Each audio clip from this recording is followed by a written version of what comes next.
Today I want to share with you the easiest bread recipe you'll ever try. So let me know in the comments what you think and follow along on my blog for the full recipe and the method I used. Hope you enjoy!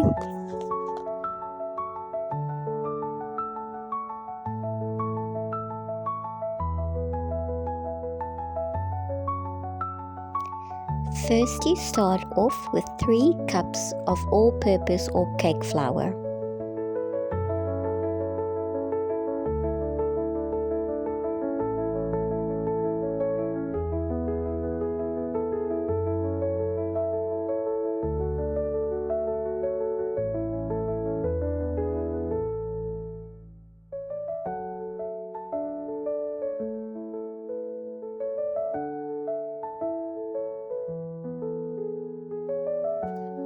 To another bowl, add 1.5 cups of lukewarm water, warm to the touch but not hot.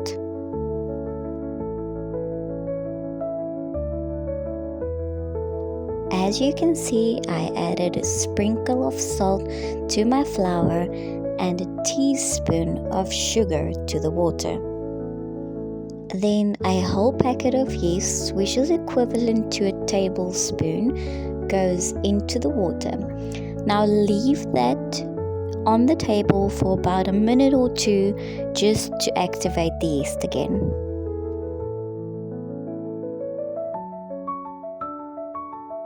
Pan's ready, and see to it that the flour mixes well with the salt. After that, you will slowly mix the yeast water mixture just to incorporate and kind of like wet the yeast.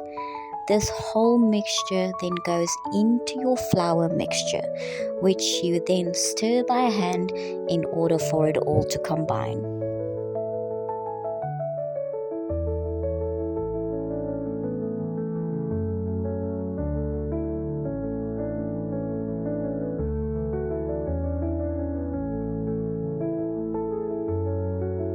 Now, as you are stirring, do not worry, do not fret.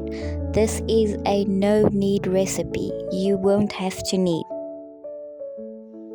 Just see to it that you are properly mixing in both the wet and the dry ingredients to form a sticky wet dough.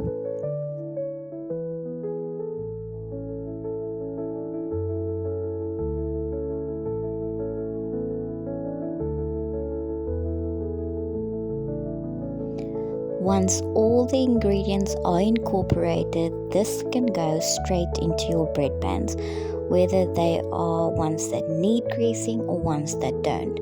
These are silicone bread pans and do not need greasing. I've never found them to stick to them. Then they are covered with a damp dishcloth and laid to rest for the next hour, after which you will bake them in a clay baker or ceramic baker of your choosing in an oven at 230 degrees Celsius for 20 minutes. Now what I normally do is I bake 2 of these smaller loaves because my husband and my kids' requirements for each of them are a little bit different. One of them like a more crispy crust and the other like a more like soft steamed crust. So you can just do 1 big loaf, which you will have to bake for 30 minutes.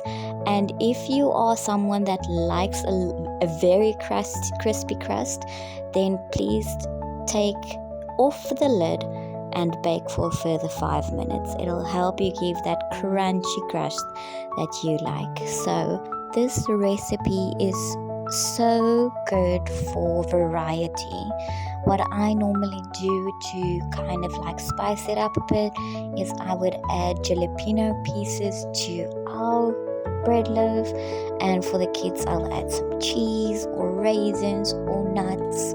So it just depends what you like, but I have found that quite a bit of varieties work for this bread recipe. This is the one that's crispy, and then this is the one that's a little bit more soft and spongy. My girls really love this.